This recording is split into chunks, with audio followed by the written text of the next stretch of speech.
No matter how nuclear war begins, it ends in 72 minutes and 5 billion people would be dead. Do you think there will be a nuclear war? So I've interviewed former secretaries of defense, the former nuclear sub-commander, the Secret Service, and what I learned was, oh my God. Annie Jacobson, investigative researcher and writer who specializes in uncovering the world's biggest secrets. We are one misunderstanding away from nuclear apocalypse. And yet you have presidents threatening nuclear war. In fact, the President of the United States doesn't need to ask anyone to launch a nuclear missile. It makes me realize how important the decision to pick our leaders is. Nothing could be more important.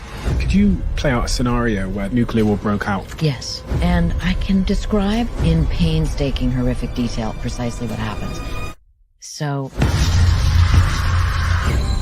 But after nuclear war, the survivors would be forced to live underground and envy the dead. Annie, is there anyone you interviewed that brought you to tears? Yes, I met a woman who was a survivor of the Nagasaki bomb. And I haven't written about this yet. But someone I interviewed and someone that meant a lot to me wired that nuclear weapon that was dropped on Nagasaki. Can you speak about the impact that it had on both those individuals? And it's horrifying. Wow. Ooh, wow. I know, right? Gosh. Ladies and crazy. gentlemen, it is crazy, right? But welcome back to the Breakaway News Show. I'm your host, David. Alongside me, I always have my co-host, Fabian and Kevin. And tonight, we have such a packed show for you guys. Iran's president is dead alongside more high senior top officials there. We have to investigate what the hell is going on with that. And then we have finally a crime inside the Trump trial. And no, it's not Trump himself. It's the key witness. So we have all the developing news stories for you in just a little bit with that. And Australia quietly passes digital ID laws. What is that? How impactful is that on people's life there? And what does that mean for the rest of the world? Of course, you can get all of that great stuff here tonight. Make sure that you start by smashing that like button, almost break your screen by how much you're going to smash it. And then while you do that, go ahead and share this, subscribe, do whatever. Of course, you can always find us on Breakaway USA, just in case you drop us anywhere. We're always on Rumble, Twitter. Those are your safe spaces. Fellas, are y'all ready to have a great show tonight? Man, it was a wild weekend, a lot of news, and we are going to get into it and talk about it. Absolutely. Ready when you guys are. Well, let's start with the first story right away, and that is Iran's president is dead alongside foreign minister and other senior top officials within Iran's government system. So the headline is from Fox News is that Iran's controversial president Ibrahim Raisi, foreign minister Hussein, and other officials were confirmed dead on Monday after their helicopter crashed. The death of Raisi, nicknamed the Butcher of Tehran, so we're going to have to talk about that as well, for his oversight of mass executions of political prisoners in 1988, forced Iran's supreme leader Khamenei to install an interim leadership for Iran's executive. And of course, we have to put this in. An Israeli official denied to Reuters the country had any involvement in a deadly crash because, of course, what's happening in the Middle East, they're right away pointing the finger at Israel. But fellas, this is groundbreaking. We have this from Fox News. Why don't we play this real quickly so we can see what Fox News has to say about this?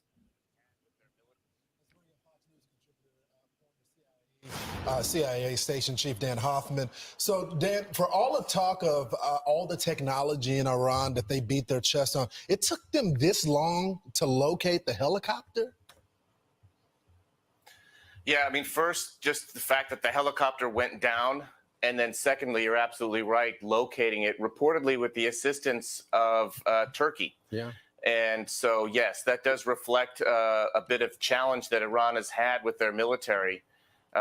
And, I think you all have made some really important points this morning about how, I think we're going to see the continuation of the general contours of Iranian foreign policy, meaning domestic repression, carrying on support to Hamas and their so-called axis of resistance against Israel and the United States, and then fortifying their relationship, their alliance with this new axis of tyranny, Russia, China, and North Korea. So, Russia, Wow. quickly, All right, if you can want we to know pause about the that for a relations with second? Iran, they sent So, fellas, I just want to ask you guys, what do you think about the story overall? What are the implications for the region, the West in general? What is happening there? Thank you, Kev. Man, I got to be honest. When it comes, I heard a little bit about this story earlier in the day. It just reminded me a lot of Kobe Bryant. Yep. And, and I think it's quite suspicious, especially with everything that's going on in that region right now. And Iran basically being almost directly funding Hamas in a lot of this. I really don't. I got to be honest. I don't know my main take on this. Besides, I'm not a supporter of Iran. I think that.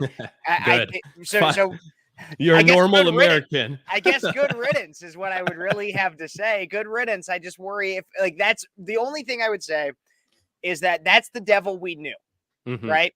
Yep. This opens the door for a devil we don't know.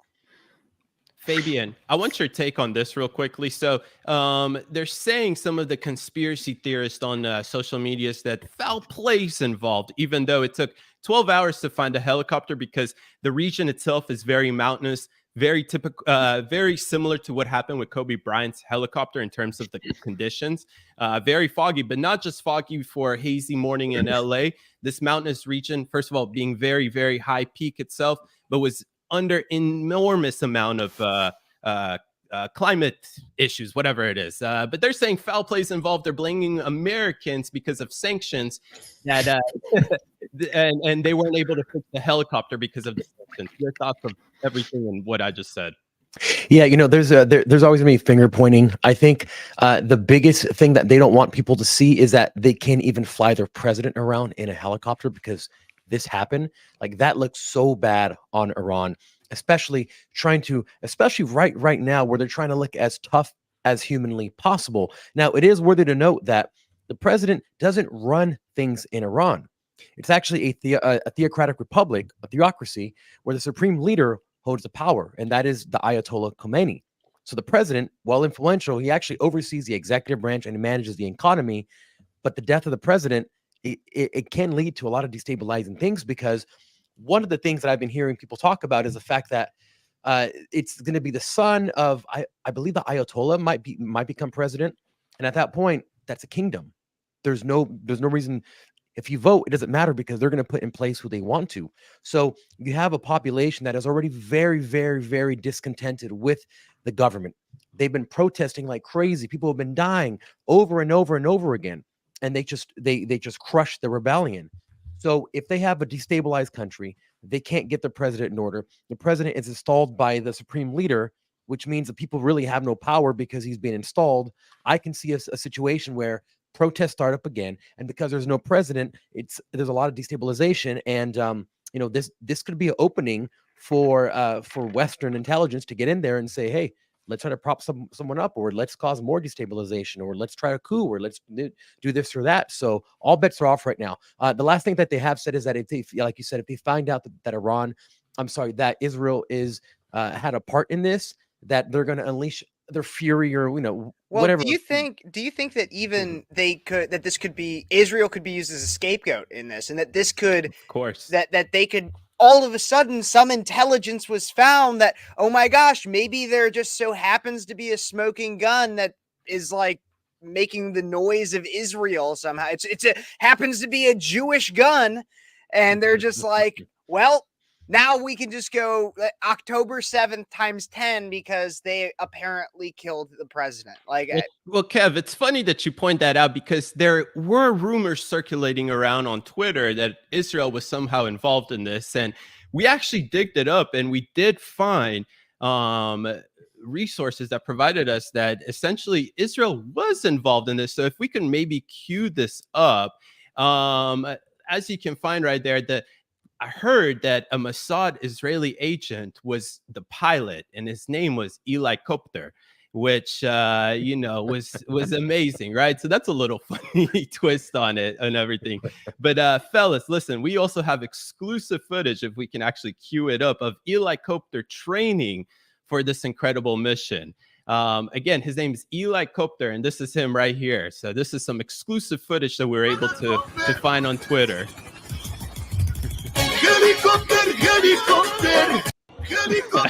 David's got jokes today, everyone. Eli Copter, right? But the joke doesn't end here, fellas. It would be hilarious if it ended here, but I just want to take you on a even funnier ride, because this was, again, circulating all over Twitter. Again, pretty funny, right?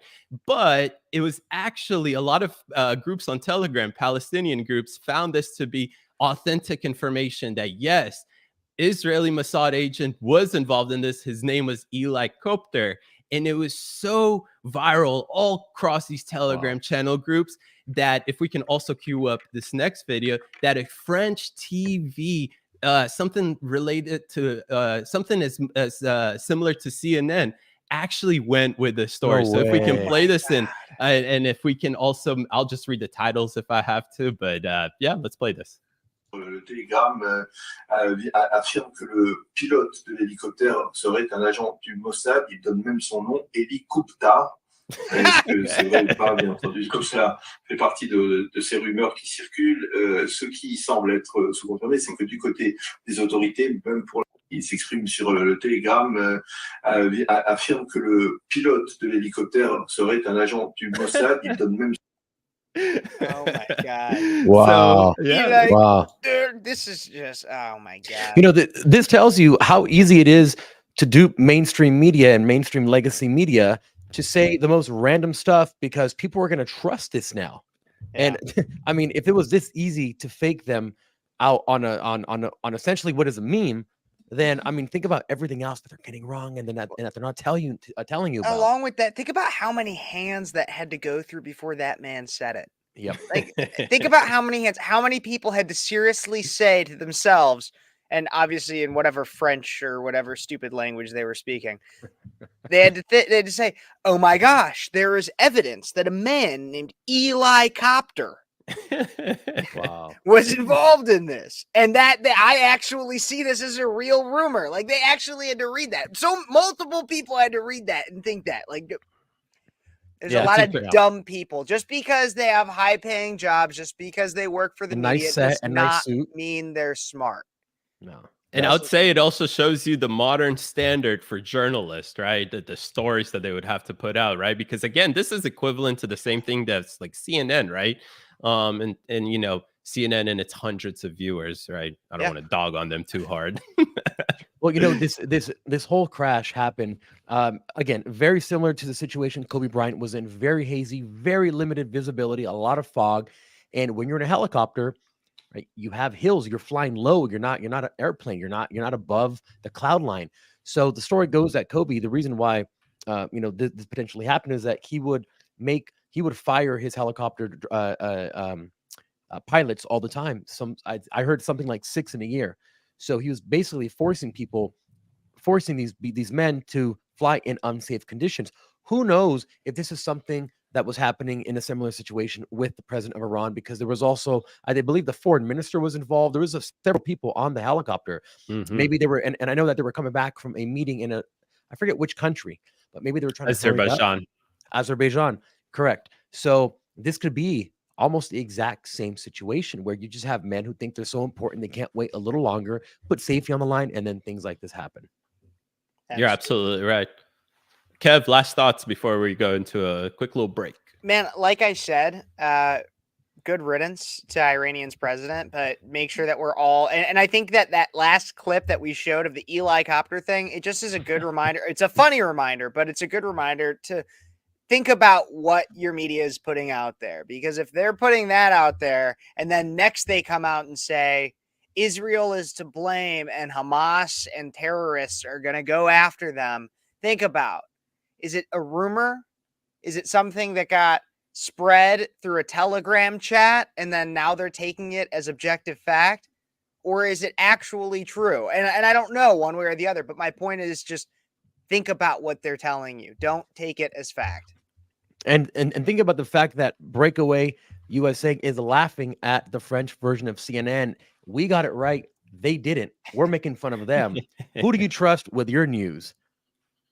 That is Breakaway USA. Gentlemen, I think that wraps it up beautifully. And just before we go to commercial, of course, if you like all this news and stuff like that, please smash that retweet button wherever you're watching this. And we'll be right back after. It really helps, especially when we fight this AI or this big tech censorship. But we'll be right back. We're going to take a quick little break with Eli Copter over here, and we'll regroup. We'll be right back.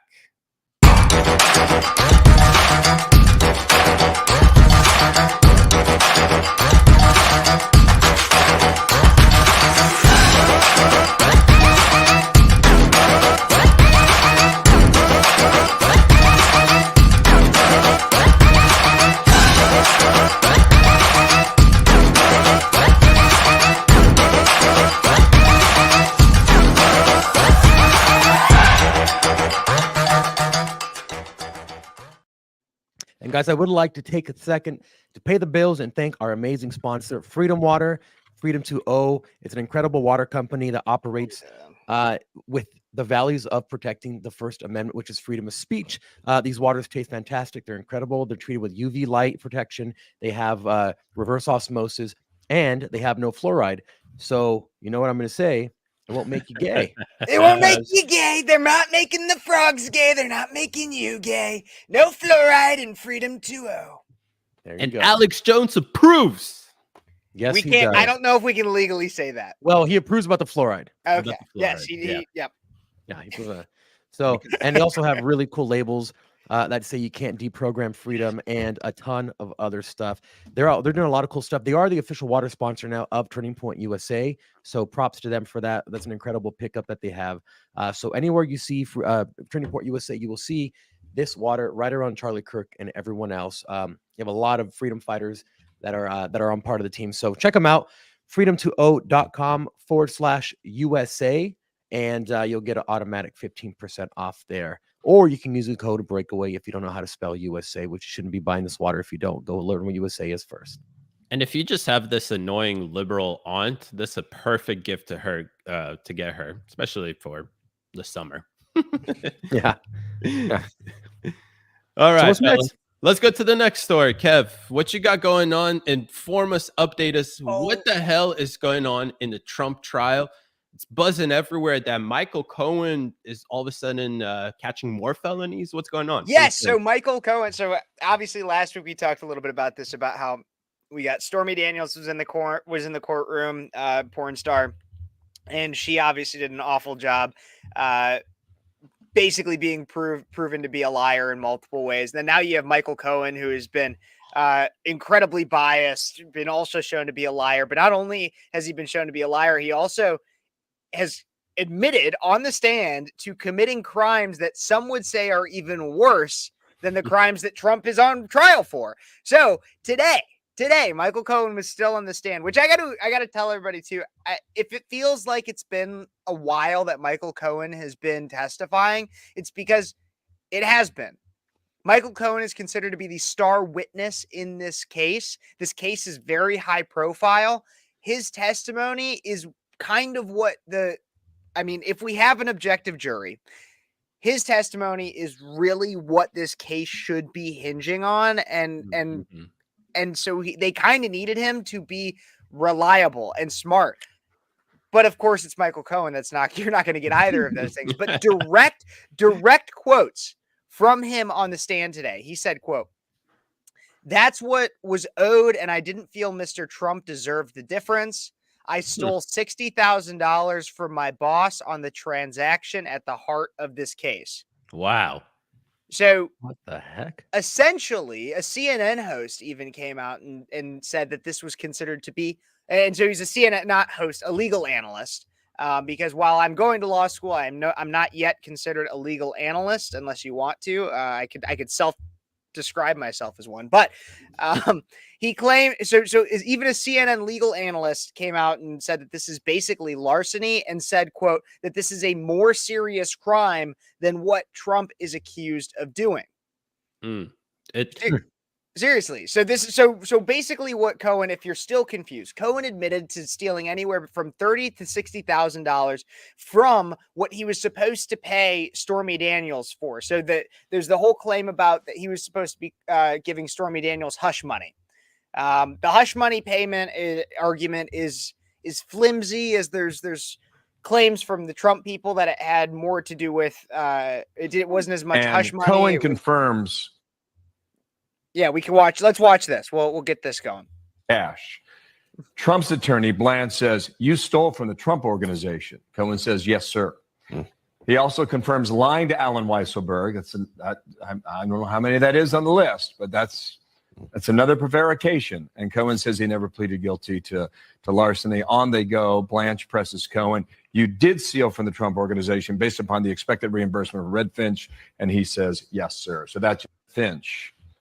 And Cohen confirms that he owed Red Finch 50 grand and never paid the full cash. Trump's attorney, Bland, says, you stole from the Trump organization. Cohen says, yes, sir. He also confirms lying to Alan Weisselberg. I don't know how many that is on the list, but that's another prevarication. And Cohen says he never pleaded guilty to larceny. On they go. Blanche presses Cohen. You did steal from the Trump organization based upon the expected reimbursement of Red Finch. And he says, yes, sir. So that's Finch.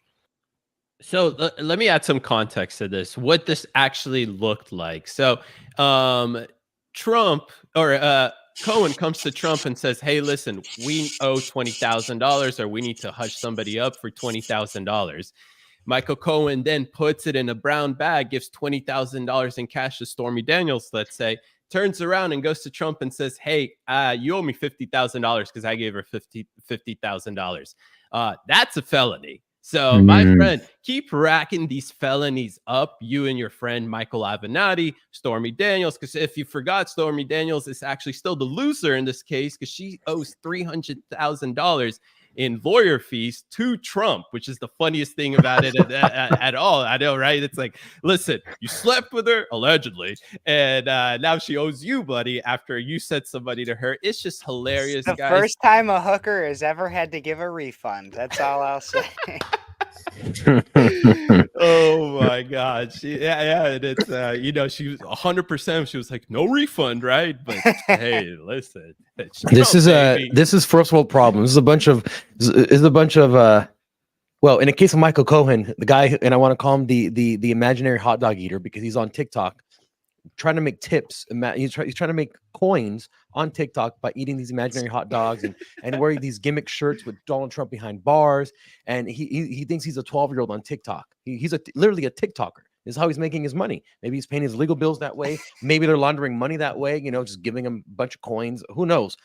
Regardless, I don't know if he has a lawyer. I would assume so. And I would assume the lawyer would probably not say, hey, maybe don't incriminate yourself when you go on the stand. I mean, just maybe, right? Kevin, I know you're not a legal analyst. You're self-proclaimed. But I think you would probably tell your client, hey, you probably don't want to do that on camera, right? Well, and this is exactly, you're absolutely right. You would want to, because I don't think he isn't technically the client. He is a witness, but that's also important because he's supposed to be like the star witness. He is supposed to be the person, because this is a criminal trial. And so the client, I don't know the exact title of the case, but I assume it's probably like City or State of New York versus Donald J. Trump et al. Because it probably includes Trump Organization and they're going after all the money. Yeah. Campaign, and so when you're doing that, you want to keep your witnesses in check because you want them to come across as if, so the jury is being instructed. I mean, assuming Merchant is in any way even halfway decent of a judge, which I know a lot of people are hating on him and everything, and there are definitely reasons to hate on him. I don't know what's going on in the courtroom though. He should be saying things like to the jury every single day, you need to think about, or you need to analyze this objectively. Don't let your political opinions get in the way. Consider all facts of the evidence. You shouldn't be doing outside research. You shouldn't be talking about the case with anybody. That's what he should be saying to the jury. And the thing is you're not actually policing that. All of these jurors are definitely going onto social media. They're definitely seeing all this stuff. 100%. And as a prosecutor, you would want your witnesses to come off as unbiased as possible, because the jury is supposed to be unbiased in their decision making. And so assuming that they're actually going to do that, assuming that they're going to sit in a room and say, okay, let's actually look at the evidence, let's actually consider these things, anything that is in their mind about a witness that is a preconceived prejudice against the defendant is just it's bad juju. It doesn't look good. And you know, what I'm thinking is these jurors, when they go back, maybe they didn't catch the fact that he admitted to doing this. Maybe so many things happened. I mean, there's a possibility that a juror who doesn't understand law, it's just hears that and I'm like, oh, okay, he stole 50. But then they go on social media, Twitter or X, sorry. Maybe they're watching the show right now. You never know. And they're like, oh, that's really bad. So if they're watching that, they definitely are getting additional information that they're not getting from the courtroom because they have additional people speaking about it. And I mean, this is bad for him. So I don't know how. I think what needs to happen, because I'm just thinking from, again, I am on Trump's side on this one, but I'm thinking of how the prosecutors actually make a case at this point about what they need to do is during closing, because while this is a really, really bad look, it doesn't negate necessarily the claims against Trump. Just because Cohen is a shitbag, essentially, doesn't necessarily mean Trump didn't commit fraud from the juror perspective. You know what I mean? Is like, even if they can understand how bad this is, it doesn't mean that Trump is innocent. But it also takes all the word from him and cast out. Oh, Cohen. That's a good point. That's a good point. It makes Cohen's testimony look bad. Absolutely, it discredits him as a witness in a lot of ways. But it doesn't necessarily mean that's what I'm saying. Is what the prosecution needs to say is Cohen's a bad guy. Like, this is what if I was prosecution, which I wouldn't be, but if I was and I was in front of the jury during closing arguments, I would say, I'm not going to get up here. Michael Cohen is not on trial. I'm not going to claim Michael Cohen's a good guy, but the facts are the case. The facts are the facts. That's what you try to say. That's what you try to say as prosecution is he's not a good guy, but no one in this case is a good guy, especially not Trump. That's what I would say as the prosecution. Well, it all comes down to whether this, thing that happened, this exchange and whatnot, actually does legally fall under what is called legal services, because that is the whole argument at the end of the day, is whether Trump paid for this using campaign funds or through the campaign, and whether it actually falls under what is legally known as legal services. So we'll see what happens from that. But we do have another clip that I think I really do want to play, because we're talking about the star witness of everything, and or this being the star witness, Michael Cohen, just essentially catching more felonies while he's testifying. At the end of the day, it feels like they just honestly just don't have a direct link between what is happening overall in this case. Let's play this quick little clip. This is significant because they appear to have caught Cohen in another lie, and this would be a lie to the other person who is allegedly part of this conspiracy, Alan Weisselberg, who prosecutors have chosen not to call because they believe that he would not testify, that he would plead the fifth. The judge has urged them to bring him in anyway. They have not done that. So Blanche, once again, now focusing on the retainer agreement. What this also does is it puts the onus on Michael Cohen. It was Michael Cohen who arranged this scheme, the repayment scheme. If he's the one fudging to Alan Weisselberg and lying about this and twisting that, it puts more of it on him than either Weisselberg or certainly on Donald Trump. And so far, there is no direct link proved beyond a reasonable doubt to the defendant in this alleged conspiracy. There is a lot of evidence that has been presented. There's testimony from Michael Cohen. There's testimony from others about conversations. But that is the goal of the defense team. And this right here, this line of questioning, so far, they have established that Cohen may have lied in order to get some of this money. But the prosecution's going to get up and talk about this. And what Michael Cohen... Correct. Yeah. No direct link, fellas. CNN saying it itself. No direct link. And as much as the prosecutors are trying to draw up some conspiracy between all of this, it's a lot of he, she, say, blah, blah, blah, and all this, and a bunch of stealing money at the end of the day. So I don't know. All this, yeah. you know, as we've said many times, these indictments, these cases, whatever you want to call them, they are a red herring to take your mind off the fact that we have a completely open border right now. We have sky high inflation. We have a president who doesn't know what day it is, who thinks that he was a vice president during the pandemic and that Obama told him to go to Detroit and fix it. Literally happened today. It's just it's all done to take your attention away from the true problems happening and say, hey, look at this one little thing that these people did that one time. Let's focus on that and let's put all the news organizations on that. But hey, don't look at the border. Hey, don't look at your bank account. Don't look at your credit cards. Don't look at your health. It's ridiculous. Yeah, I got to be honest. I was trying to find it right here because I saw it earlier today. It was one of those political poll bots online posted a thing. Actually, I think I just found it. I found some of them. Let me see if I can find the exact one about this one in New York. But there was there's been polls from one of those poll bots that show about whether or not if Trump is convicted by a jury of his peers. Let's try to pull this up on screen real quick if we can. I'm going to put it in the chat if this is okay to bring up real quick. If Trump is convicted by a jury of crimes related to his handling of classified presidential documents, who would you vote for president? Trump is still found to beat Biden. Wow. So that was a big one.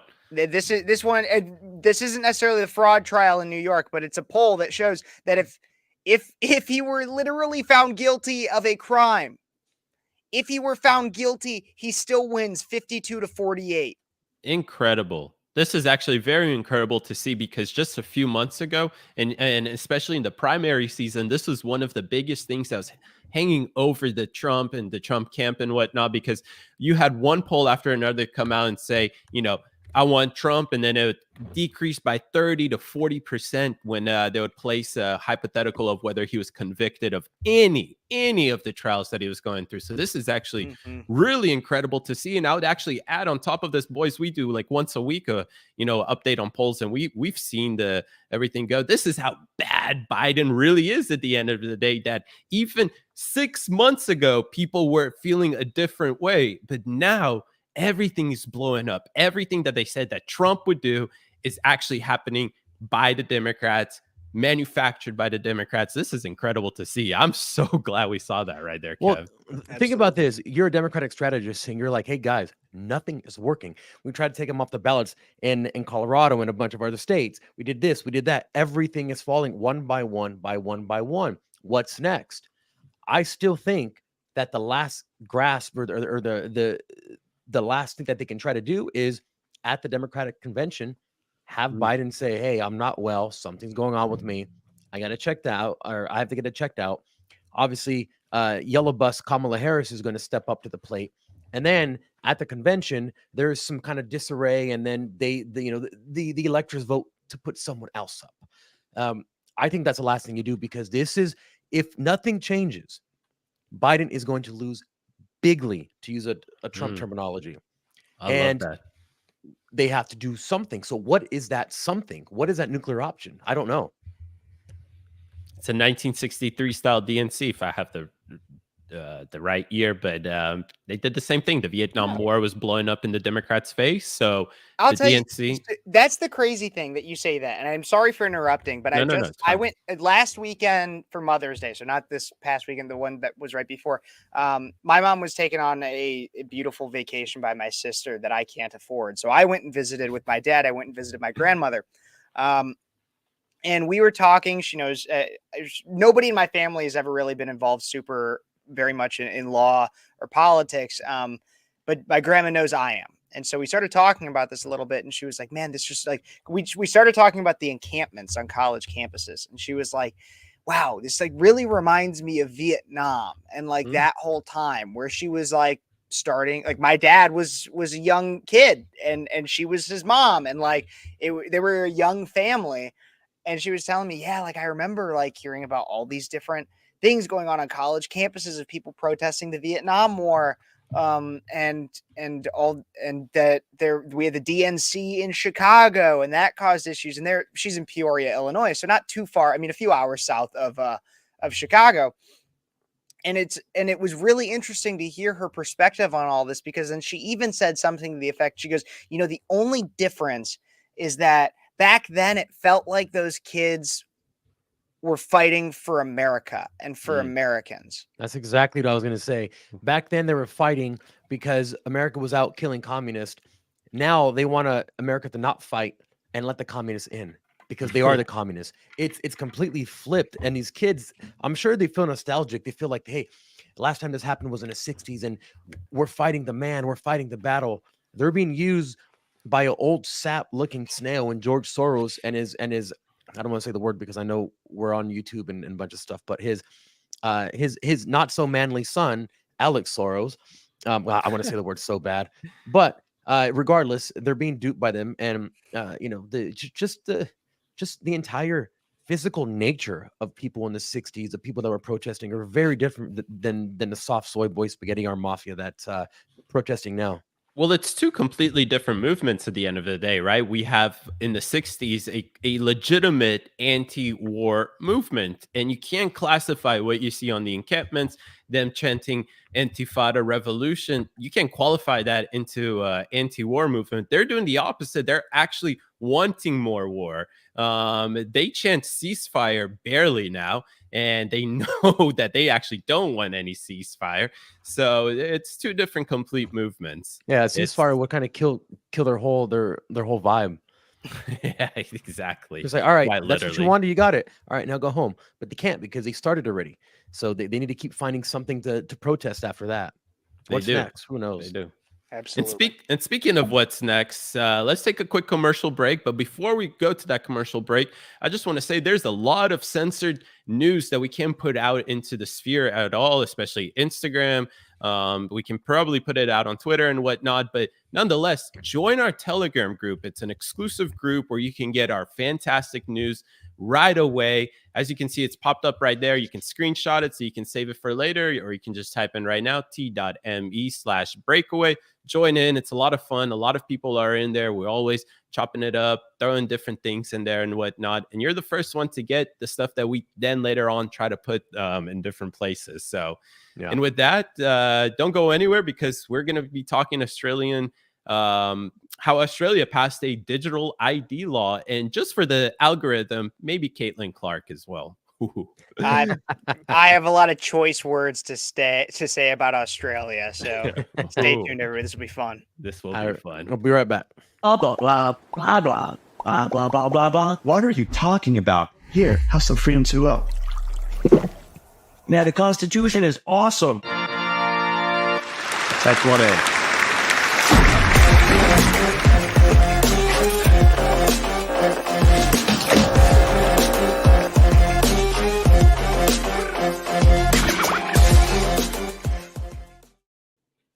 Yeah, next up, I wanted to talk about Australia because this is something that is very important. It doesn't, the name digital ID doesn't sound scary like climate change or nuclear war, but in fact, this, if it passes, if it's allowed to be to start, which the date they want to start is in 2026. This is a vis-a-vis Chinese style lack of privacy for the individual citizens. So I want to pull up something on the stage here. I actually want to read to you from this article. This is about the Australia passes the digital ID bill, because it says the Australian government has passed the digital ID bill 2024 and digital ID bill 2024 is a different name. It will establish an economy-wide digital ID system and allow for financial organizations and providers to apply and join the government digital ID platform. To them, it says the benefits of this system will be a stronger and more secure ecosystem for users online. It will also encourage providers to join the voluntary accreditation scheme. They call it scheme for some reason. Maybe that's an Australian word, which really is to comply with the standards of Australian regulators and maintain high levels of security and authentication. Once the legislation receives the royal asset, which is expected in the next few weeks, they will come to action in November 2024. And by 2026, businesses will be able to join the government's digital ID system. Now, I do want to explain a little bit more about this, because that doesn't sound so bad, right? That sounds like, okay, well, it's just a digital ID. But here's a problem with that, is you have to think about a complete centralization of all of your information, of all of your health records, of everything you've ever done, where you live, every single thing. And that should scare you, because we know that the government is incredibly inept at keeping anything safe. Citizens, information, right? We can't even keep the banks afloat. The banks, fumbled, and we had to print a bunch of money to save them. But here's the thing: is because not only is all your information there, if you consolidate all of your data and information to a single ID, it creates a high-value target for cyber criminals. And if they breach it, it can expose sensitive information like financial data and healthcare records, but for every single person. The next thing you have to consider is that by linking your personal identification data across federal, state, and private entities, the government gains extensive oversight over your individual activities. And that level of surveillance could be misused, as is in China, as is already now. And the next is data security, because although the bill includes measures to enhance cybersecurity, Australia's track record on data protection is very, very concerning. They even say that they don't have to disclose any breaches of security that has happened to the system. So if you want all your information to be held by the government, so they can know in real time what you're doing, anytime you go to the doctor and they prescribe you something, the government knows. Anytime you go anywhere, anytime you do anything, they know, and they can control every single thing. And that's the danger in this bill. Wow. I mean, that's really frightening. And you just explained a lot, first of all. So, and you've gone in deep into this, and I know you know a lot about this. So just for me, and maybe for our audience, what would actually this look like implemented, in terms of how does this affect like the average Australian now in in a couple of years, let's say, after this is being implemented? Yeah. So if you like your privacy, it's gone, completely gone. China has a social credit score system, which essentially is a digital ID, where everything you do is on your phone. It's on an app. If you want to buy gas or charge your car, you have to have a certain level of credit score. If you don't, the pump literally does not turn on and operate. If you want to turn your car on, you have to scan your face. If you have a low social credit score, your car will not turn on. If you want to buy a plane ticket, a train ticket, buy certain foods, you are essentially locked into the location you're at. You can't rent a car. You can't drive a car. You can't buy a plane ticket, nothing. This is an extension of that, to allow the government to see everything that you're doing at any time, your health records. So the government knows how sick you are at any point in time. Well, the government has people they work with, right? Corporate partners, vis-a-vis BlackRock, vis-a-vis all these other corporations. And all they want to do is make money off you. Their job is not to cure you. If they cure you of any health ailments, then you're no longer a customer and you're no longer a client. So just think about the possibilities of having people who are only obsessed with power joining with people who are only obsessed about money. And now they have all of your data, but it's all centralized. It's completely centralized. They can do whatever they want with it. Phew. Kev, your thoughts? Sounds really gay. Well, it is Australia. I mean, you did see that flag. It's exactly. Well, no, that's what I wanted to start off with, is I'm not surprised. And so I sent a link. I don't know if we can get that pulled up, just because it was kind of a quick hit that missed the cut that I wanted to bring up today. But then when I saw we were talking about Australia. So Australia is super gay. I'm not surprised by any of this. An American podcaster has branded Australia lame and weak after going on an emotional anti-woke rant online. So Matt Walsh went on like a massive anti-Australia thing last week. But the funniest part about all of this, go through some of the comments on this post. Go through some of them. Just read some of them, please, for me, Fabian. So let's see. This one here says, to be honest, Australia doesn't even feel like a country it was 15 years ago. I witnessed the changes live. Matt is 100% correct. This isn't the country I grew up in. Australia is largely lame and weak. This piece of journalism and the number of people who complied with the experimental death jab is evidence of that. Kudos to the battlers who resist the woke cult disease. Someone says, he is 100% accurate. Someone says, we just allowed the digital ID to become law. No one is protesting this. I'd say we are quite lame and weak. Exactly. Okay. The point I'm trying to make with all this is, one, I'm not surprised, but look, even Australians don't like it there. Like, Mhm. even the Australians are in the comments section of their nationally funded media, which is like, hey man, like we're not that bad. Like they're trying to be all like Matt Walsh is so extreme. We hate him. And even Australians are in the comments section being like, no, he's kind of got a point. We like where we live and stuff, but we hate our government. They all hate it. They all hate it. So while I will attack and hate on this legislation, and I think it's bad and we need to prevent it from coming to America, and I see even other places that have similar things that are scary. Like you have Dubai, I think, is one place where all you got to do is like scan your face and that pays for things. And like that connects to your bank account. There's places that are doing some crazy things with biotech and connecting you and making it all about with data collection. There's a lot of crazy shit going on. But it seems like there are rational people in these countries, if not even the majority of Australians. I don't know if that's representative of the majority. Maybe it is, maybe it isn't. That recognize it as relatively crazy.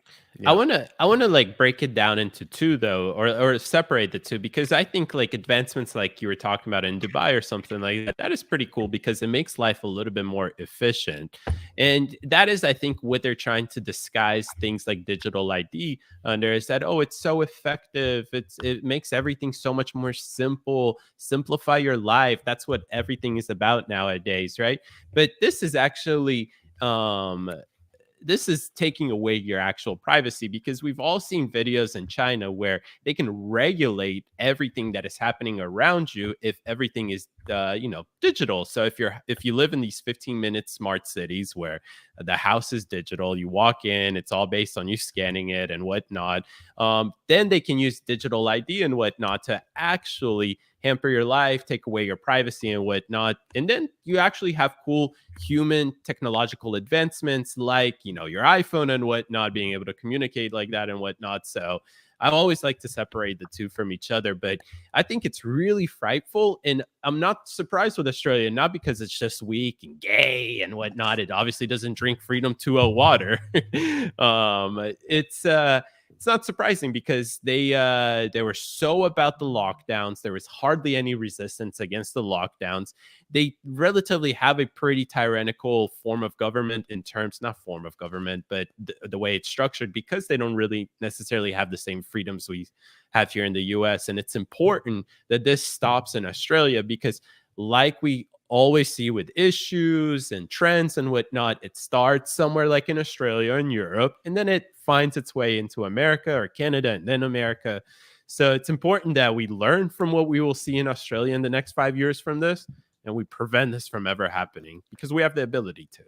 I will defend the Australians. I have many Australian friends, and they definitely are not gay, and they are manly Australians and womanly Australians, and they hate this stuff. The problem is they're busy doing things, right? They're busy living life. Yeah, like fighting off all the deadly animals that live there. All those kangaroos that want to box you. That's my idea of what happens in Australia. You go out and you have kangaroos trying to box you.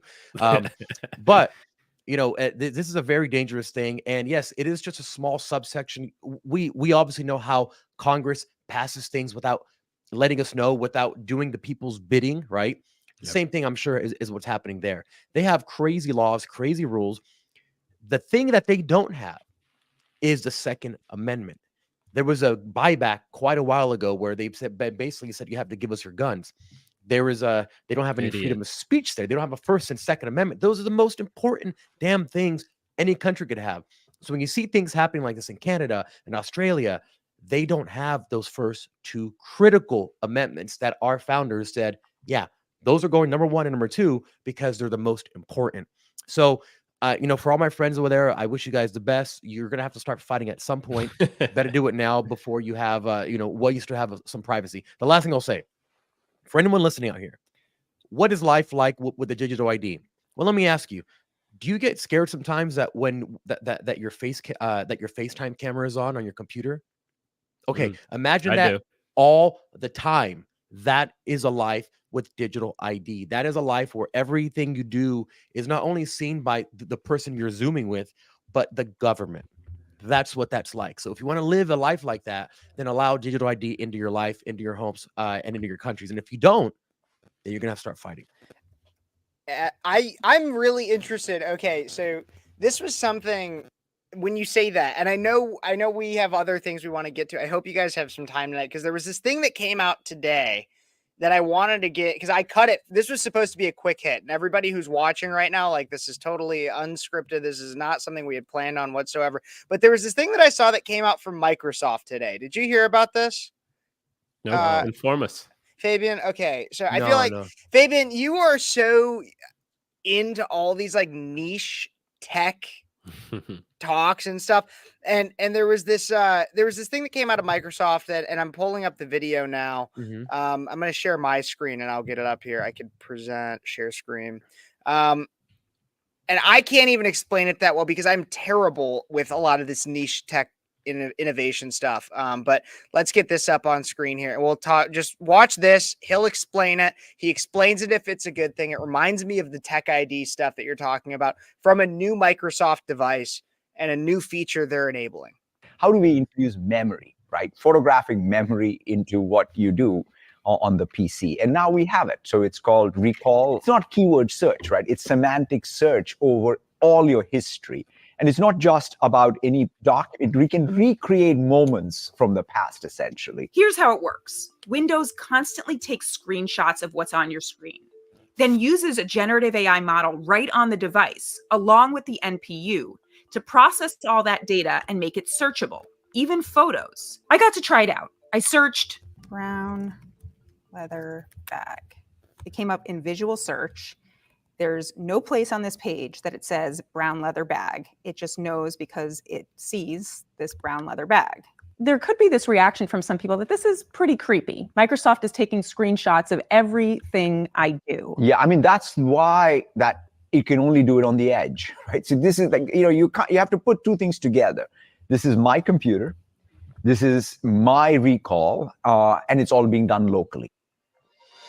The problem is it's not your computer. I just talked to ChatGPT 4.0.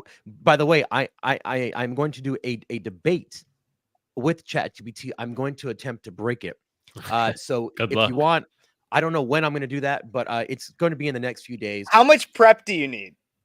I don't do any prep. You have a lot of time. Let's do it tomorrow. We can do it tomorrow. We can do it tomorrow. So if you're watching, tune in tomorrow. I'm going to debate ChatGPT, the one that you speak to in real time. Okay. But I got ChatGPT itself to tell me that it anonymizes all the information that you give it almost all the time. And I honed in on that one specific part. I said, in what situations would there be would there be an item or something said that you would have to not anonymize it and give specific answers to your creators, Microsoft and OpenAI? And it got stuck. So you can get it stuck when it doesn't want to give you the correct answer. But yeah, this is scary. This is just, I mean, we all have our iPhones. And when you want to get information on your iPhone, what do? You download an app and then you unpack it. So in the future, the idea is to have the exact same thing happen in your head. If you want to learn how, you want to learn karate, you download the karate pack and you upload it to and now you have all the muscle memory that a karate master would have. This is an iPhone, but done on your computer. We already have that on our Photos app where you can go to your photos and you can type in what you're looking for. And then visually it will place whatever you're looking for in a searchable index in front of your eyes. This is just taking that concept and putting it for your entire computer. Well, and that's so like we get a comment like this, and everybody please comment and let us know what there you go. That's what I was literally about to say. Yeah. And so we have this guy asking Jamie, thank you for the comment, saying I'm not looking for a fight, but it's like cookies.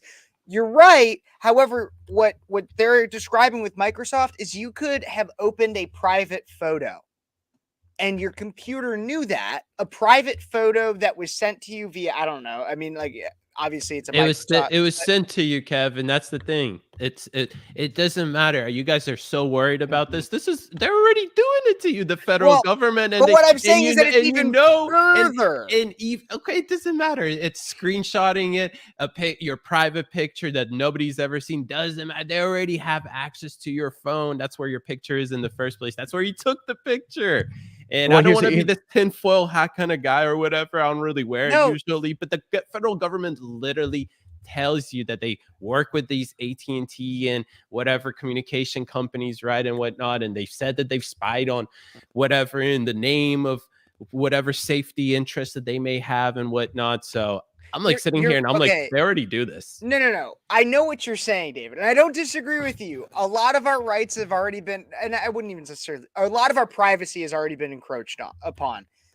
That is not even up for debate. Like, we know that to be true. But what I'm saying when it comes to this stuff is that they're encroaching even further to where the protections that are in place, while slim, are being even further eroded. So the way in which they can utilize the pictures and the data that they already have is going to be further eroded, because now what used to be at least protected to where it would just be the company itself and the government had access to it. Now it's going to be, oh, well, we're collecting it and you didn't opt out. And so now we can actually also sell it to these Chinese advertisers. And then now China has all the info that you thought that they only had the info from TikTok, but now they have literally everything on you because it was sold to them for pennies on the dollar. Well, see, the thing is that they're already doing it. Now what they're trying to do with this new thing that you just showed me on Microsoft or whatever is that they're just going to normalize it.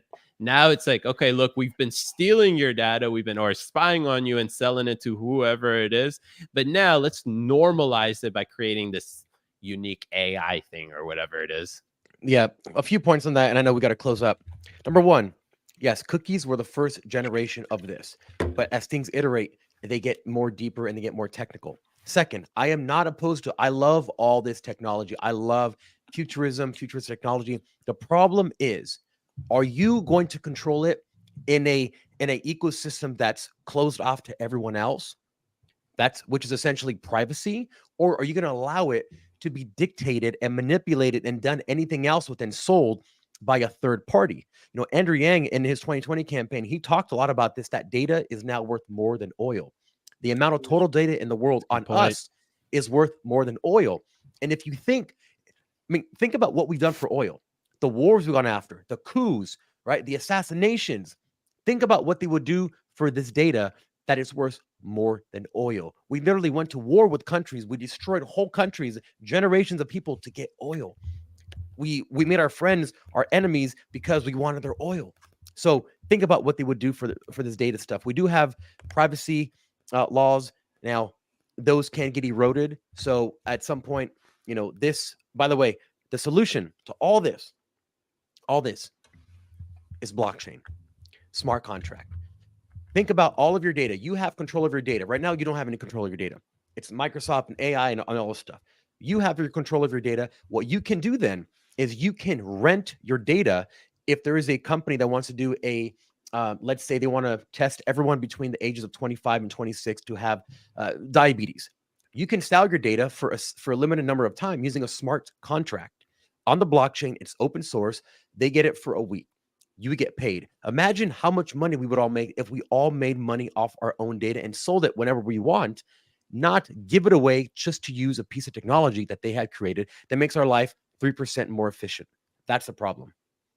That's some good points right there, Fabian. And just to close it up before we move to Kev's quick hits, is that I think this would be a wonderful debate to have, honestly, is to figure out what is that fine line, right? How much privacy are you willing to let go of in the name of your safety? Because that's actually a question that I constantly find myself, you know, like, do I care that they scan me and see me naked in the airport for 3 seconds just so they could, even though TSA has never stopped a bomb, Sure, but you know, all right, that's something that we'll discuss. But let's go to Kev's quick hits because that was a wonderful segment on its own. No, but... absolutely. We'll do Kev's quick hits, but I'm totally okay with TSA seeing all 8 inches. But let's get on over to Kev's quick hits coming up.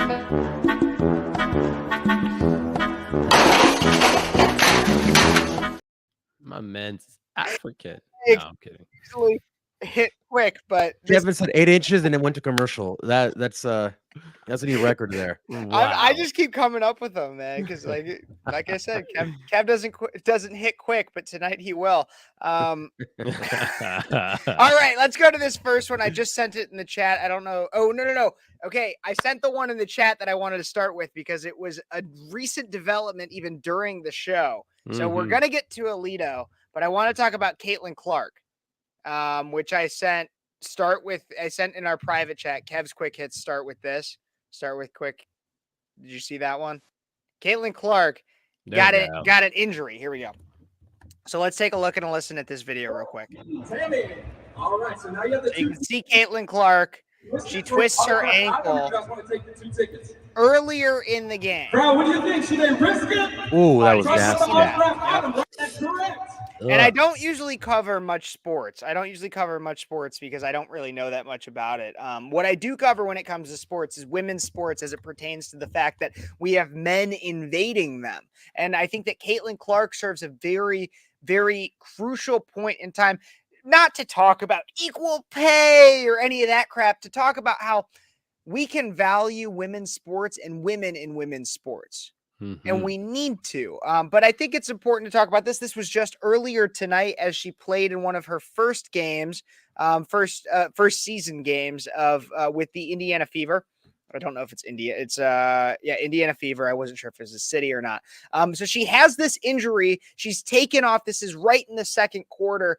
And I'm even informed right now by USA Today that Clark started the second half and quickly picked up her second foul. This is insane. It's looking like, from everything that I'm currently seeing on Twitter, or X, formerly known as Twitter, it looks like she could be going for 30 points tonight after having, like you even said, Fabian, a nasty, nasty twisted ankle early in that second half.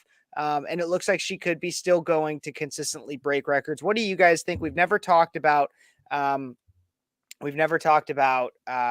she's bad, man. Caitlyn Clark bad. And all of this stuff. She's a Steph Curry of women's basketball. Even the way she pulls up and the way she does her threes, it's just she's a bad chick, man. She is. That's all I got to say about That's why that. she went first, right, in the draft. But I just find it hilarious that pretty much the whole night I've been sitting here tweeting Caitlyn Clark in whatever segment we're talking about. So I was like Microsoft and Caitlyn Clark, Australian Digital ID and Caitlyn Clark. And it's been getting us some views tonight because it's hitting the algorithm really nicely. So Caitlyn Clark, thank you so much for trending tonight.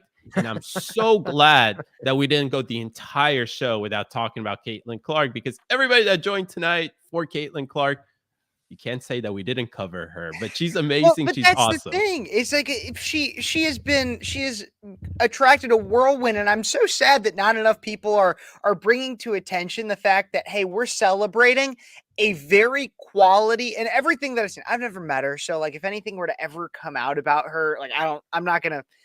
What I know about her, it seems like she seems like a really good and down to earth person that is also very good at her sport. And she's a real woman doing very well against other women at a woman's sport. That's the one thing that I will celebrate, Kev, is that it's a real woman doing fantastic stuff in real women's sports. The one thing I won't celebrate is that this is the WNBA, which is why nobody's talking about it. But Caitlyn Clark is like a Steph Curry, so she'll be WNBA is definitely going to be on the come up these coming years. Well, you know what? So she played, I believe it was here in LA somewhere, and they actually moved the game to the crypto arena. Or if it wasn't LA, it was the main arena. I believe it was here. If I'm misspeaking, it was whatever it was, the actual NBA stadium, because they were selling. They had so many people who wanted to buy tickets. The regular arena couldn't hold it. This is actually pretty incredible. That people, they had to move it to the 20,000 seat crypto arena because of just her. That's how much visibility she's bringing in. And I like the style that she's infusing into the WNBA, because it's, again, it's like a Steph Curry type of thing where, you know, typically you don't have that a person with that kind of ability that can do those types of things. So it's really acrobatic. It's extremely entertaining. I do like that she's from Iowa and she went to Iowa for university. She didn't go to UNC or anyone else. That I give her props for. That was cool. You know, she kept it She kept it home. She kept it in her city. I do know people who know her. And they said she's a cool person. She's not like this diva. Now, will that change? I have no idea. But I'm all for her. I hope she gets better. They have amazing medical staff now. They have incredible things they can do with sprained ankles. Well, she's already back in the game. That's what I noticed. Is like she's already Boom. back in the game. It looks like she had like 8 to 10 points by the time of that injury. It's looking like she could go for 30 in the entire in the full game, which is insane, especially having an injury right around halftime. So. Wow. Amazing. But I wanted to include that quick hit. We're still that's a bonus one because that came up like mid-show. The bonus. But so let's get to the next one, which is what we started with, which is Alito. Justice Alito has been in the news recently and called to resign by leftists, not because of stocks or anything really. It's because apparently his wife displayed an upside-down flag all the way back in 2021. So around the time of January 6th, this was pictured outside of his house, this upside-down flag. Let's take a look. We can just see exactly what basically this picture. That's what they had. Is, oh my gosh, she has an upside down flag. And if you've never been on a boat or known anything about flags, if you see one that's upside down, it means that individual or whatever that flag represents is in distress. We all know, most people know, that when an American flag is at half staff, it means something sad or bad or something worth mourning happened. Well, when a flag is upside down, it means that thing is in distress. Mm-hmm. Apparently, Alito had a neighbor that's a leftist, and that leftist had said some choice words to Alito and his wife. And so his wife had put the flag upside down as a form of protest. This was right around January 6th. And now lefties are going crazy, claiming that it's him supporting the insurrection and that, oh my gosh, we have this Supreme Court justice serving on the highest court of the land supporting insurrection. What do you guys think? Wait, you mean to tell me that leftists that don't even know what the American flag is anymore and want to take it down from buildings and are burning it and putting up pro-Palestinian Hamas flags, now they're mad because someone used the flag in a correct manner? Wow, that's just an incredible thing to me, lefties. You guys are going to have to try harder with your spaghetti arms. With their spaghetti arms. You always get me with the spaghetti arms, which is 100% true. But how awesome by Justice Alito. I just have to point this out. He blamed his wife, which is like, what a classic move. Like, yo, it's my wife. Take it up with her, right? He was like, guys, I was busy doing Supreme Court stuff. So it wasn't me. Exactly. No, absolutely. Well, and that's the thing is it's kind of just an absurd thing. Like Fabian said, they're burning flags, they're throwing them on the ground, they're putting up other flags, but now all of a sudden they care about the flag. What are they going to be like? Oh my gosh, the flag wasn't well lit, so it violated flag code or something? No, they don't care about this. It's because of what Alito stands for. And to show this, that story really didn't get enough traction with people. And so now we have this one that has been pushed today. I don't know if we have it up yet, but now the big problem is that, oh my gosh, Justice Alito sold Bud Light stock and then bought Coors. And this was found out when all the Bud Light stuff happened with biological male and grifter Dylan Mulvaney. Now CNBC and many other leftists are getting mad because he sold Bud Light stock and then bought Coors during the boycott. Oh my God. Meanwhile, Nancy Pelosi is making gains like it's no one's business and just ripping at her options, hitting every single correct move. She's probably the one she's probably the reason why GameStop went down just herself. She probably bought a ton of puts on that thing. The world's best trader in the world is sucking money out of your hands and your parents' hands. But it's Alito that you're going after because he sold Bud Light stock. Well, let me tell you why they're going after Alito. And this ties back to the story we just saw about the whole flag. Everything is coming out like this recently and whatnot is because the narrative on the left, especially if you look at CNN and whatnot and a couple independent leftist news networks, they're all talking about the same thing, that they want Justice Alito and Clarence Thomas to both recuse themselves from the upcoming January 6th case. Why? Because that'll be enough people to weigh out the ruling that they want to tilt to the Democrat side, right? So this whole narrative, as soon as I saw them start to attack Justice Alito, I was like, What is going on? Oh, that's right. That case is coming up soon. Exactly. They're trying to, and that is the actual official narrative that I'm seeing all over on the left and side. that's what's happening. And you'll notice there's all these things coming back about Clarence Thomas and his wife and supposed alleged gifts and mishandling of cases and everything. It's what's going to happen because they care about that. It's not about whatever the flashy thing is that they're trying to throw in your face. And even with that, I mean, even going back to the flag one, I see we got Jamie in the comments talking about America is distressed. What about the disaster? Yeah, absolutely. Along with that, America, you could even make the argument to the lefties that they don't even care, because what if maybe his wife was saying that America is in distress because of January 6th, because of the insurrection at the Capitol? How do you know it wasn't about that, stupid lefties? But let's get to the next quick hit here out of the New York Post. Hit me with it. A shared husband. Oh, the headline I didn't need it. I've shared my husband with 35 women in the past year. Oh my God. It's the best marriage I could ask for. An Australian woman, shocking, who shared her husband with 35 women in the past year, says her marriage is stronger than ever. Honey Brooks made the bold declaration in a video shared to Instagram earlier this month before insisting it was her idea to bring other women into the bedroom. She said, "I'm obsessed," the content creator claimed after revealing she was always present when the women were having sex with her husband. Wow. Everyone is going on saying you guys aren't happy and you aren't going to last in the marriage. This is ridiculous. Let's see. Do we have the video? Can we play the video? Not that one. Go down a little bit more. They have the actual Instagram video here. Yeah, let's play this one. I have shared my husband with 35 women in total the last 12 months. And I tell you, I'm obsessed. Everyone is going on saying, you guys aren't happy. You are not going to last in a marriage. This is ridiculous. Like, you guys aren't even married. Hello, like, we get to not only enjoy the hell out of each other, but also my husband gets to enjoy so many other women, and so do I. Like, this is the best So do I. kind of marriage you could ask for. And the best part about all of this is it was my idea. It was literally my idea. Like, I said to my husband, I think this is what we should do. I think we should give it a try. And he just went along with it. He was like, okay, let's give it a go. And now it's just like secondhand to us.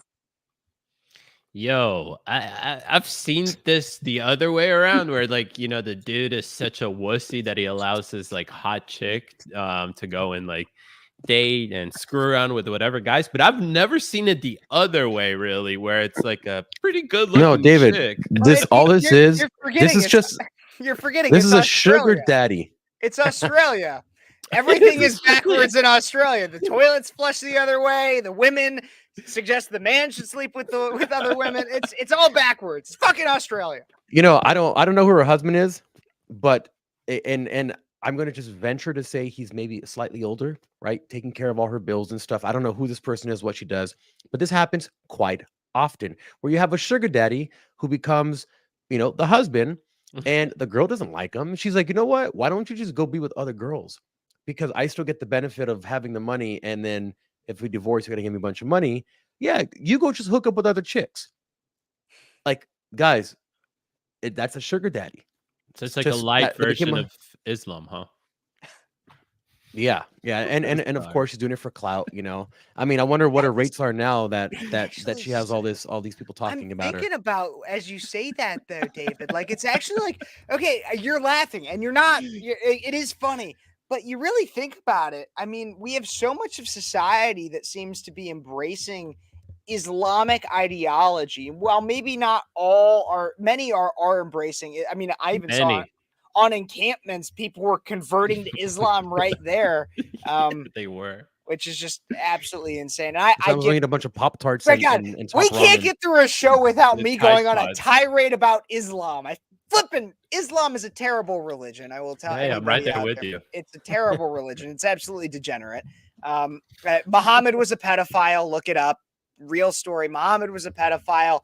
They don't respect women in any way, shape, or form. You want to go on Christianity about not respecting women? Let's talk about Islam right there for a second. I want to meet a feminist Muslim women who's like super like fourth wave feminist. Just go to the Columbia encampments or anything like that. They got the 2024 Progressive Islam edition. Yeah, I just want to say, how do you logically live with yourself?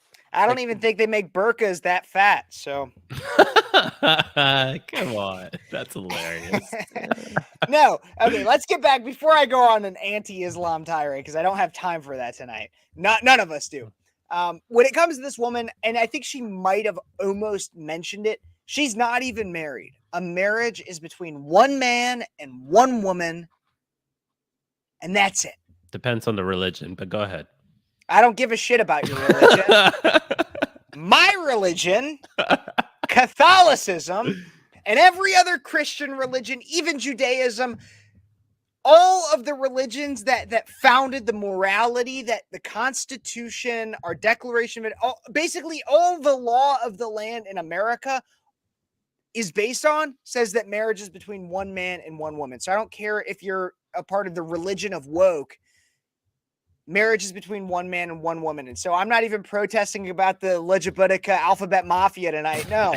You call it Legibitica? I always call it because it's LGBTQ. Yeah. Not anymore, my friend. Now they got the 2S. I think it's 2S. And then now the L goes with the beginning. So it's 2SL, GTBQ, IA plus. Sorry, I don't have enough seizures in me to say that. Legibitica. Legibitica people. But yeah, and so I don't even need to go off on that. I'll go off on these stupid people that are like, my husband sleeps with 35 other women. Yeah, your husband is an infidel. Sorry to steal sorry to steal the Islam term there, but he is. It's infidelity. And it's disgusting and I hate it. But that's that quick hit. Let's get to Kennedy here just to get onto a different track. Let's do a palate cleanse here. Kennedy, everybody's saying that Kennedy should, well, people are arguing as to whether or not Kennedy should be a part of the debates. Let's take a look and a listen at this clip right here. Hear his argument. From I saw this. The campaigns or from CNN or ABC to ask your plausibility of being on that debate stage.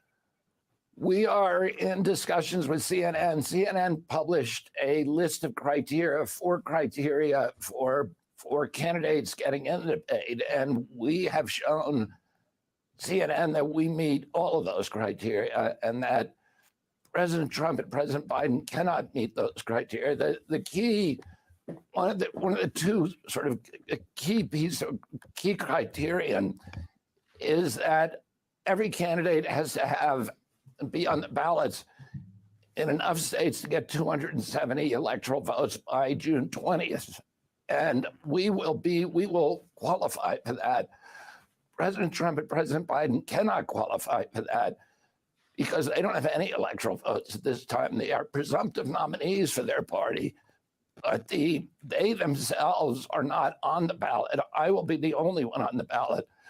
The other criterion is 4 polls that have me at 15% national polls, and they listed the polling firms that they would take those polls from, and we've given them 5 national polls that show me, including the CNN poll, the most recent CNN poll that has me at 15%. The Harvard-Harris poll, the Monmouth poll, the Quinnipiac poll, that all have me at 15% or more. Who? Yep, I saw that this morning, Kev, when you come back. But I saw that this morning, and one thing is I look at polls a lot, and I haven't really seen any credible polls where RFK is polling 15%. He's close. He's like 13%, 12%, good day, 14%. But I'm sure he's going to scrape up enough polls that are approved by CNN's committee to get those 4 that are above 15%. The interesting thing about that is that he's actually 100% right. We've never had a debate happen this early in the political season. Kev is back. Never had it this early. Usually it's after the convention, after we already have the candidate. And that is when they're actually starting to get on the ballots in these various states. It's very accessible and easy because they're big parties. Well, RFK has the harder route here where he has to actually get onto these ballots on these various states. And he's right. In the next coming 3 to 4 weeks, he's actually going to be able to get on probably all 270 above 270 electoral college, points, ballots or whatever it is. So he's right. And if he's up there, that'll be exciting. But I think that one thing that he didn't mention is that they said pretty clearly, no third party candidate, no third party candidates. Yeah, the Democrats have been making sure that nothing funky happens at the Democratic National Convention that they are not going to be in control of. They've changed laws here and there in different states. They make it so complicated to qualify for anything now unless they give you the go-ahead. They really are trying to do the same thing that the Australian digital ID bill do, and that's centralize power in the hands of a few to dictate how everyone has to act to get to play. This is exactly what that is. I think you should be up there. I think we need more voices up there. I'm a big fan of British Parliament because they just talk trash to each other all day long. I would love to see something like this happen on the debate on the debate stage. No one is going to beat Trump at debating. That is hands down. I'll put all my money on it. No one's going to beat him. It's impossible. The guy's a stand-up comedian. He's incredible when he's in front of. You're absolutely right, Fabian. And I'm sorry that my computer froze, and so that was my issue there. But I think the thing with RFK Jr. is, I think not only should he be on the debate stage, because if he meets all the criteria besides the third party thing or anything like that, he meets all the criteria. Yeah. Look, he is hitting double digits as a third party candidate. There is something to be said about that, and it's not negative. I will say, like, whether or not you believe he's going to be taking from Joe Biden or Donald Trump, whatever, he deserves to be on that debate stage. I mean, if anything, in my opinion, it is more impressive that he has reached the polling that he has than that Donald Trump has reached the polling that he has. It is more impressive to me that RFK has hit over double digits than Donald Trump has currently winning the 2024 election. Like, that's the way I see it. He absolutely deserves to be up there, and it's really sad that anybody would say the only reason why either campaign would not want him up there is because they're scared. Yeah, they're definitely scared. And I'm supporting Trump, and that's what and if they don't want him up there, it's because they're scared. Yeah, and both sides are definitely scared. And look, Biden is so scared that they're even floating the idea in Biden's camp, not him alone, because he has no idea what he would even be scared of, right? So Biden's camp, let me correct myself, is super scared to the point of where they're even floating the idea of having the DNC be virtual again. Listen, guys, you have a COVID, climate, whatever emergency that you can pull out of your butt to somehow legitimize you having a virtual or online DNC. You don't want to do it because of the protesters that are going to be there eating you alive. And then you also don't want to face the fact that RFK probably might be able to pull something there. So listen, they're both scared. And yeah, that's my quick hit. Yeah, listen, and you're right. Every time I see Joe Biden's Instagram post something, I'm like, Joe Biden probably knows what Instagram is, but doesn't. I bet you anything he doesn't know how to log in. And if it is, it's probably just to see his daughter's diary and go through it or something. But and actually, when they talk about Instagram, that he thinks he's like, oh damn, Hunter Biden, more crack, more grams of crack. Yeah, he has a problem. Also, our case team is having a really hard time. I believe in attracting even more people. It seems like they've gone after this like super adventurous, like, oh, he can do pull-ups and lift weights and stuff like that. So let's do a bunch of that. And I'm like, dude, okay, I get it. He can do push-ups and he could do pull-ups. But don't keep showing me the same thing over and over again. He's not some hot chick that's just going to change bikinis and post the same picture over and over again. Like, he has to do something. And then his vice president pick is an absolute disaster. They're going for that whole, like, hey, we're rich, we could do this cool Elon Musk stuff. Like, I get it. I get the gimmick. But, dude, stop. Like, no one likes a VP pick. And you support abortion up to the day of birth. And you want to give the government control to be able to shut off all of your power in your house whenever they want. And we've talked about this numerous times. He literally has said that.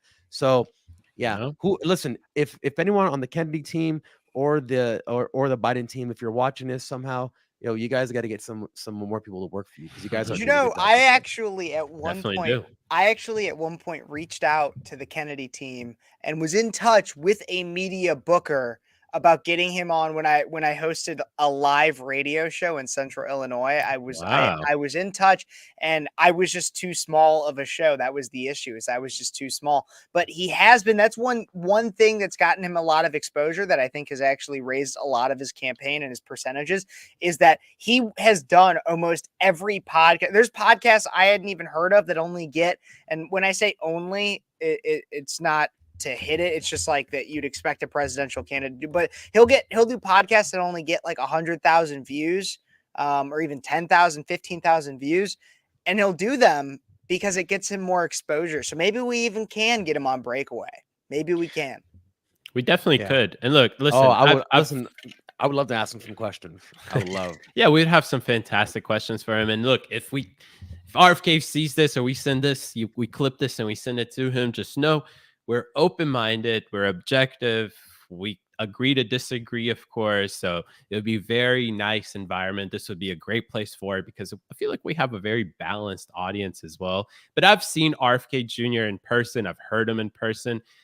Really? Yeah. In person, does it sound like he's struggling to speak? Because that's my thing with his voice, is I feel like when I listen to him talk, it sounds like he's like having a hard time talking.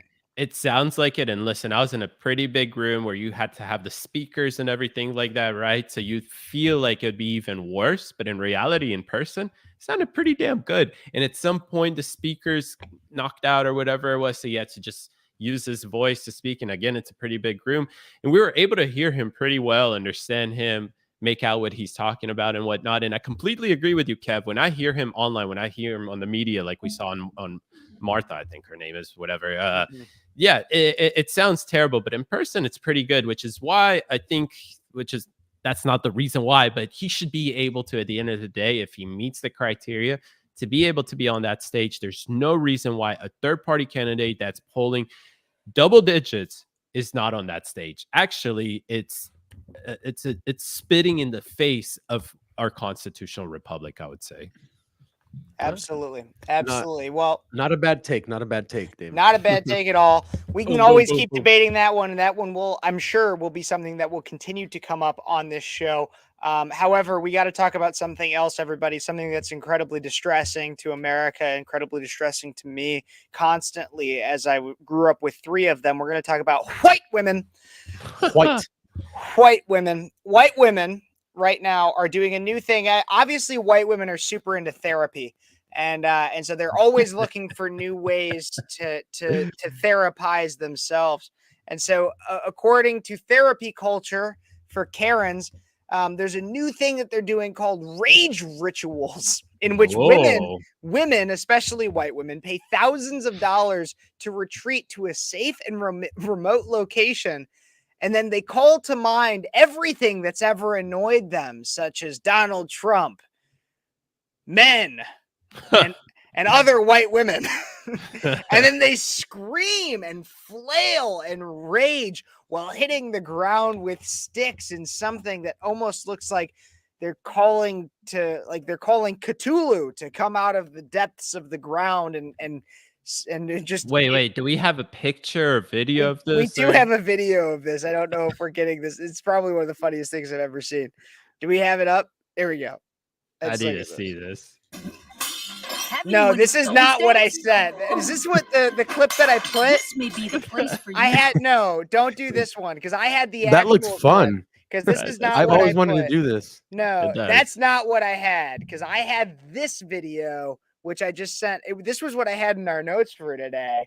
Baby, can you open up this video? Here we go. Oh my God. So take a look and listen to this clip.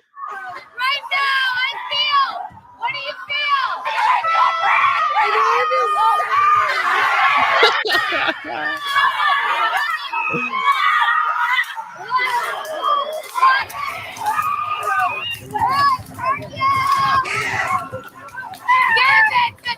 What did they try to take?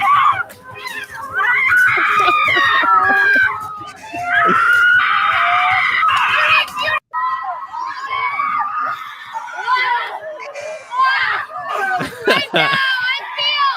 What do you feel?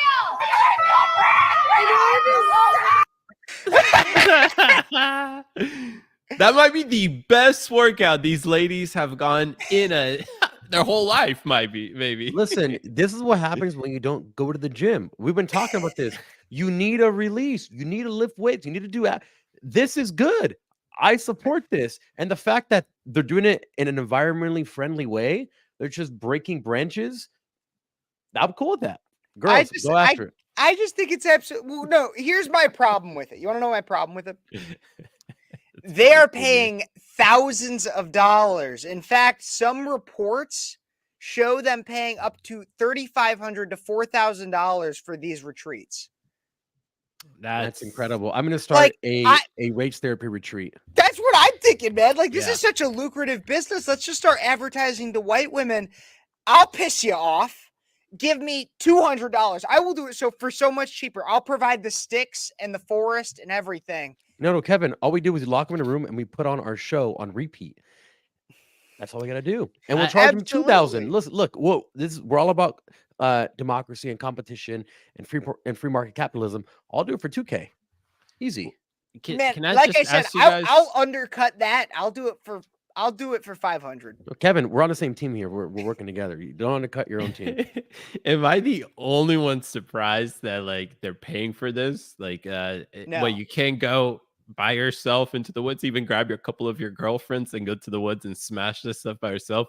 What is it that they're paying $4,000 for at the end of the day? I guarantee you somebody there has some quote unquote advanced degree in like alternative therapy or some shit that they got. Lesbian dance theory. It probably was as much as becoming ordained online. Like they paid $20 and they got a certificate, and all of a sudden, oh my God, like I can now facilitate a rage retreat where you scream your feelings and pound sticks on the ground like you're possessed by like the least scary devil there is. Like it's like flipping. That's hilarious. No, it is hilarious, and this is something. And I think it's also important to point out that if you look at it, nowhere in anything that I read about these things did it say specifically white women, but you watch the video and it's all white women. And so like, while there's so many things we talk about when it comes to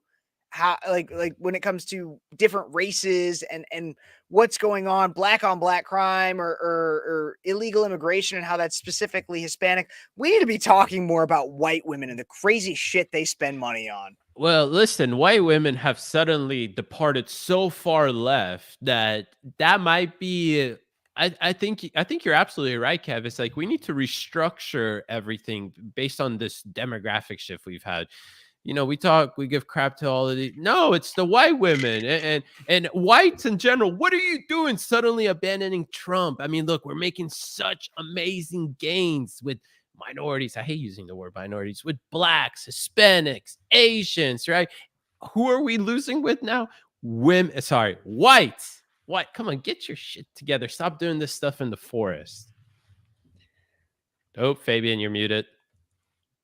The white women muted you, my brother. It's because he's too brown. That might just be it. You must be at least this white to talk on this shit. You guys hear me? Yeah, we can hear you now. Okay. I was going to say, okay, I'm thinking about it. Which demographic have been pumped with the most amount of drugs? Prescribe the most amount of medication? Wish it was me. The people that Suburban have white the women. best insurance that will pay for it. White women. Maybe this is all because of everything that they're taking. Birth control, Adderall, Xanax and wine. Xanax. and honestly, I don't even know what the stuff they're taking now, but this could be a byproduct of all that stuff, right? You have the Karens. What are Karens? Karens are suburban mothers, middle age. They probably go to the doctor a lot. They look like they have good health care. They're pumping them full of the stuff, and then everyone's weirded out because. So basically, the Karens are the opposite, but the same as these crazy lefties that are protesting what they don't even know. They're both pumped full of sugar, bioengineered ingredients, and a bunch of medication, and they're both acting stupid on both sides. Maybe that's the problem. I think you're more right than what I'm about to say, but it's just funny to say, is that like women just sometimes like to do shit together. Like they love to go to Target together and do things, right? So at the end of the day, yeah, women love community. That's the thing. So that's this what might be. David's mad about. David's mad that women No, I love could to care be less. together. Gosh, I could darn care it. less, but you know, at the end of the day, we're all sitting. I'm surprised. Like, why would women want to go retreat in the forest and just yell? But then at the end of the day, I'm like, well, maybe they just like do random stuff together. So, but I think Fabian is more right. I think this has to do with Big Pharma finally, you know, we're seeing the side effects of Big Pharma. I just think it's crazy that I'm the one taking the Jewish take on this, and the fact that I just can't believe they're paying that much money for it. And David's actually Jewish, and that's not the one that he's not. Well, while you guys were discussing it all, remember, I was shocked over here that these women were paying that much money. So, my friend, money's always on my mind, especially when we're talking about a lot of shekels like that. So. Absolutely. Yeah, I know but we've also- gone pretty long tonight. So I had another thing, but if we want to cut it for time, we could include it on Thursday. Yeah, also, guys, before we get out of here, everyone watching, please make sure that you check out our sponsor, Freedom Water. Super cool water company, tastes great, incredible stuff, and they are big supporters of the freedom of speech. As you can see, what we've been saying on this live show. Typically, people get a little bit mad, but they love it. It's freedom of speech. The water's incredible. Check them out, freedom2o.com/USA. They are the official water sponsor of Turning Point USA. So when you see Charlie Kirk on college campuses, you know, it's just trumping these college libs or whatever you want to call them. Lefties is what I call them. Then you're going to see this water next to him. So they're doing a lot of great things, supporting people like us. So by supporting them, you're supporting us. Plus, it tastes really good, and they have really cool, unique sayings on all the different water bottles. And there's more coming out very soon. I got a whiff of some of the labels, and it's actually really funny. So if you want to piss people off while drinking good water, you can just drink this in public and you know, see how the Karens come after you. Absolutely. Yeah, Freedom Water is the best, and we always appreciate our sponsors. Kev, I know you had one more, but let's save it for Thursday night because we are an hour and a half into the show. We did so because, guys, we reached over 500 people watching us. That's just on X. On X, pretty much. Look, my camera even gave out because we've been going so David's long. camera got out. Well, and with that, everyone, let's definitely get out of here. Thank you so much for joining us. Make sure you follow us at Breakaway_USA and our socials. We're on Twitter. We're everywhere. We do this every single Monday and Thursday at 5:30 p.m. Pacific Standard Time. Usually it's an hour. We went a little bit over. We're having fun today. Thank you so much for joining us. From all of us here at Breakaway USA, we hope that you become a fan of ours because we are pretty funny, not gonna lie. Yeah, I know, right? Thank you, guys. Good night, and see you Thursday night, 8:30 p.m. Eastern. Boom, boom.